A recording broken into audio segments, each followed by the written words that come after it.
सुखदेव जी कहते हैं, राजन अम्बरीशो महाभाग सप्तद्वीपवतीं महिम अव्ययां च श्रियां लब्ध्वा विभिं चातुलं भुवि। सुखदेव जी कहते हैं, राजन मनुपुत्र नाभाग के पुत्र अम्बरीश थे। महाराज चक्रवर्ती सम्राट थे, भगवान के बहुत बड़े भक्त थे। ये जब भक्ति करने बैठ जाते तो समाधिस्थ हो जाते। एक बार भगवान सोचे कि भाई तुम राजा हो, भक्ति करने बैठ जाते हो तो तुम्हारी समाधि लग जाती है, तो तुम्हारे राज का सुरक्षा कौन करेगा। अपना सुदर्शन चक्र जो है अम्बरीश महाराज के पास छोड़ दिए कि आज से ये सुदर्शन चक्र तुम्हारे राज्य की सुरक्षा करेगा। एक दिन यही महाराज अम्बरीश अपने पत्नी सहित एकादशी का व्रत किए। दूसरे दिन द्वादशी को पारायण करने जा रहे थे।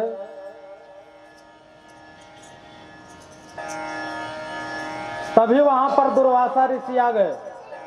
दुर्वासा ऋषि को देख करके अम्बरीश महाराज उनका स्वागत किए, भोजन के लिए निमंत्रण दिए। दुर्वासा ऋषि बोले कि राजन अभी हम संध्या वंदन नहीं किए हैं, हम संध्या वंदन करके आएंगे तभी भोजन करेंगे। दुर्वासा ऋषि निमंत्रण स्वीकार करके चले गए स्नान करने। परंतु महाराज बहुत देर हो गया, पारायण करने का मुहूर्त निकल रहा था। परीक्षित महाराज अपने पुरोहित से बोले कि महाराज आप ऐसा बताइए कि हम तो ऋषि को वचन दे दिए हैं, निमंत्रण दे दिए हैं भोजन कराने का, अब उनको भोजन कराए बिना हम तो भोजन कर नहीं सकते, तो आप कोई ऐसा उपाय बताइए जिससे उनका मान भी रह जाए, हमारा पारायण भी हो जाए। ब्राह्मण बोले महाराज भगवान का चरणामृत लेना,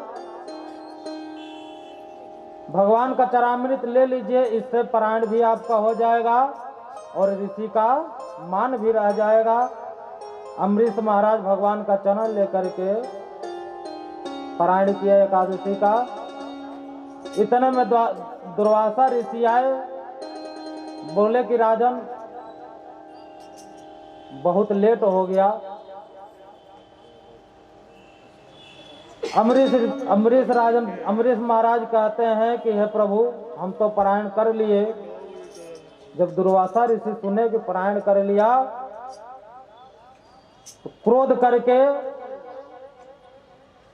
अपने जटा से एक बाल उखाड़ करके जमीन पर पटके, जिससे महाराज तृष्णा उत्पन्न हो गई और उसको आदेश दिए कि इस राजा को जला करके भस्म कर दो, क्योंकि ये साधु का अपराध किया है। कृत्या दौड़ी महाराज अम्बरीश के पास उनको जलाने के लिए। तब तक भगवान का सुदर्शन चक्र उधर से आ गया और कृत्या को वहां जला करके राख कर दिया। दुर्वासा ऋषि को मारने के लिए दौड़ा लिया। दुर्वासा ऋषि वहां से भागने लगे। भागते भागते शंकर जी के पास गए, बोले भोलेनाथ हमारी रक्षा करिए। शंकर भगवान बोले कि हम आपकी रक्षा नहीं कर सकते हैं, आप विष्णु भगवान के पास जाइए, वही कोई उपाय करेंगे। दुर्वासा ऋषि दौड़े दौड़े विष्णु भगवान के पास पहुंचे। महाराज ये चक्र आप ही का है, आप ही हमारी रक्षा कर सकते हैं, आप ही हमारी रक्षा करिए।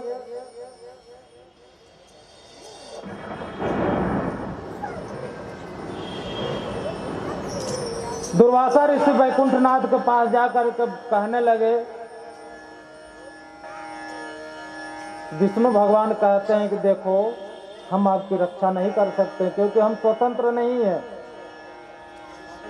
दुर्वासा ऋषि कहते हैं महाराज आप स्वतंत्र नहीं हैं, आप किसके अधीन हैं? भगवान कहते हैं अहम भक्त पराधीनो यस्वतंत्र इव द्विज साधु भृग्रस्त हृदयो भक्तिर्भक्त जन प्रिय। हे मुनि, मैं अपने भक्तों के अधीन हूँ।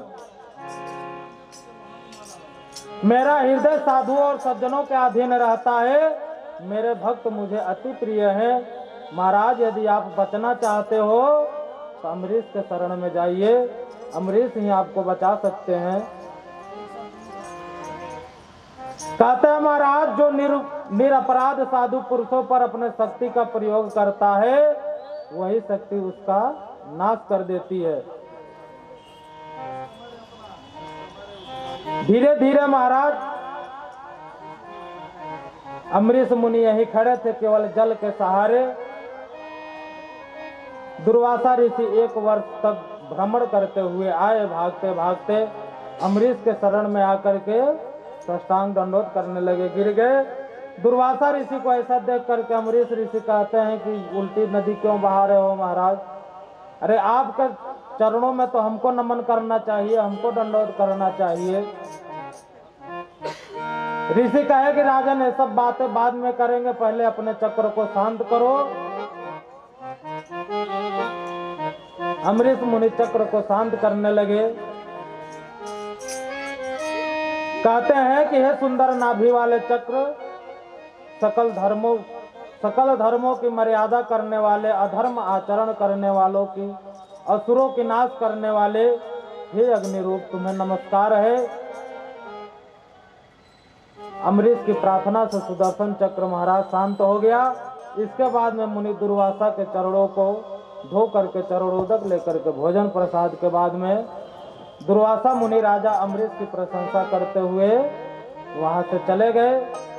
नहीं चाहिए दिल दुखा न किसी का, नहीं चाहिए दिल दुखा न किसी का, नहीं चाहिए दिल दुखा न किसी का, नहीं चाहिए दिल दुखा न किसी का।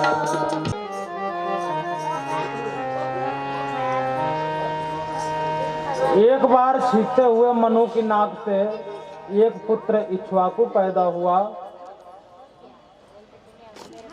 इक्ष्वाकु के 100 पुत्र हुए।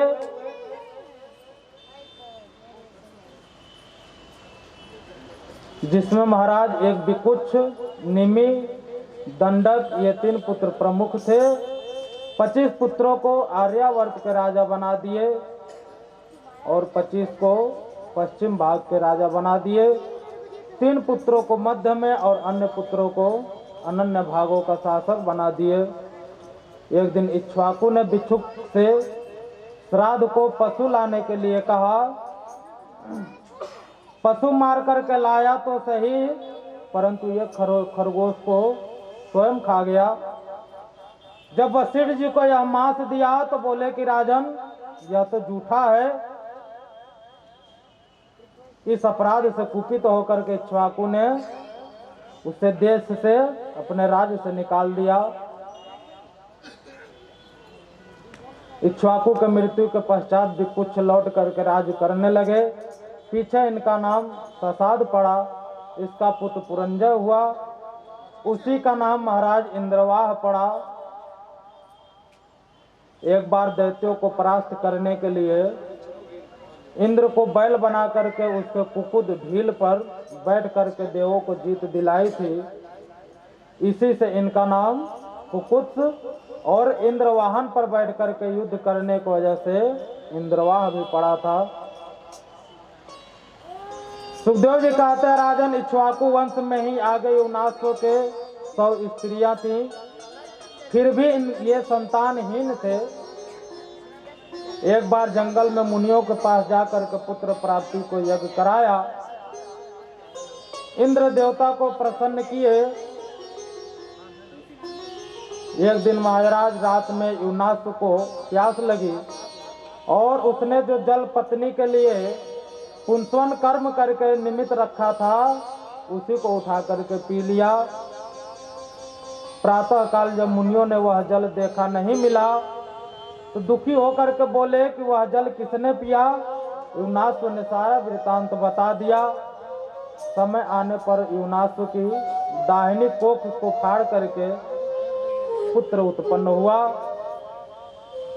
बच्चा रोने लगा। ब्राह्मणों ने कहा कि अब यह दूध किसका पिएगा। इंद्र बोले कि मेरा भी दूध पिएगा, मैं ही इसकी मां धाता हूं। इंद्र तुरंत अपना अंगूठा उसके मुंह में डाल दिए।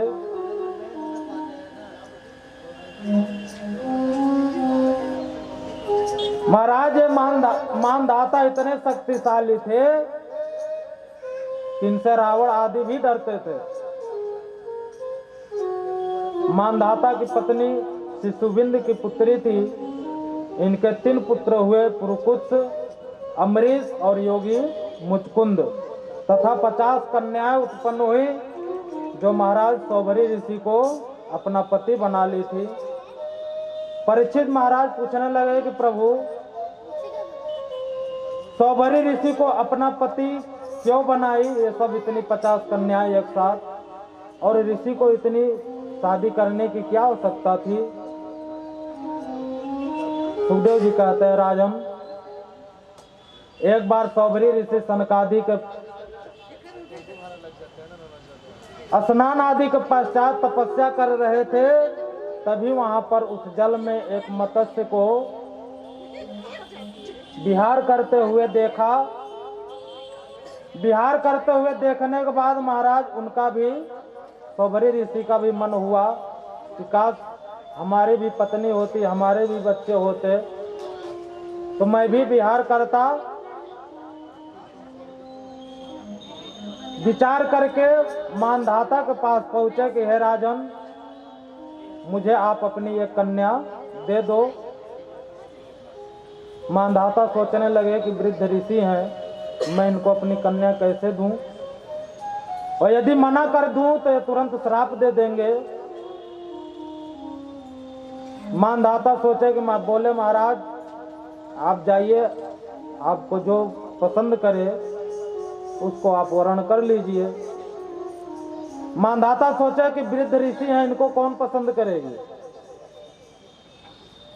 सौभरी ऋषि समझ गए और अपने तपोबल से बहुत बढ़िया देवतुल्य शरीर बना करके 50 कन्याओं के पास गए। महाराज 50 देख करके 50 एक साथ सौभरी ऋषि को वर्ण कर ली। ऋषि महाराज सबको लेकर के आए, सबके लिए अलग अलग महल बनवाए और अलग अलग स्वरूप बना करके बहुत समय तक विषयों का भोग किए। महाराज 50 पत्नियों से हजारों पुत्र पुत्रियां उत्पन्न किए।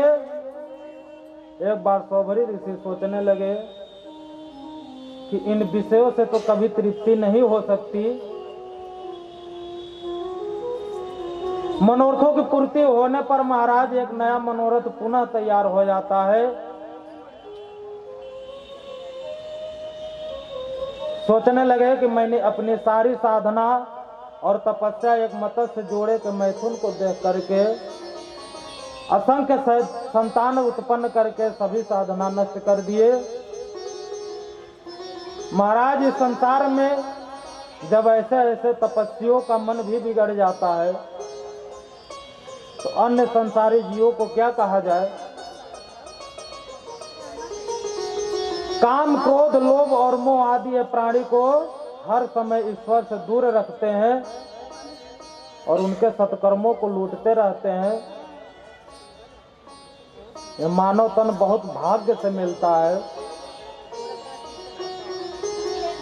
बड़े भाग्य से ये मनुज तन मिला है, गवाते गवाते उम्र पार कर दी, गवाते गवाते उम्र पार कर दी।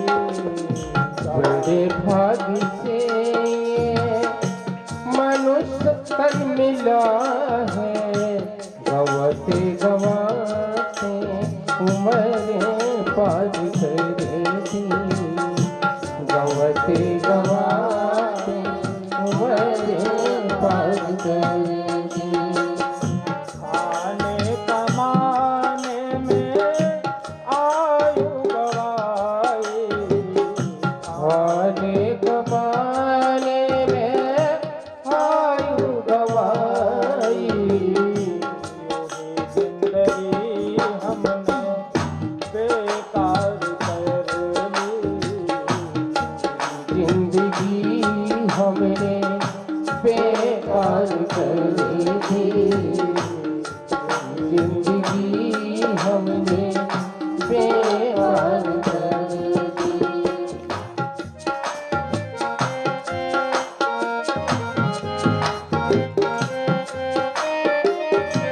अभी चेत जावत जो भी बचा है, अभी चेत जाओ जो भी बचा है, अभी चेत जावत जो भी बचा है, अभी चेत जावत जो भी बचा है, अरे काल मुख से ना कोई बचा है, अरे काल मुख से ना कोई बचा है, अरे काल मुख से ना कोई बचा है, अरे काल मुख से ना कोई बचा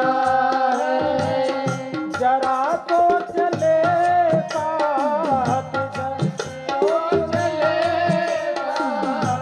जरा तो चले साथ, ले जाएंगे क्या पूरी जिंदगी हमने है पार कर ली,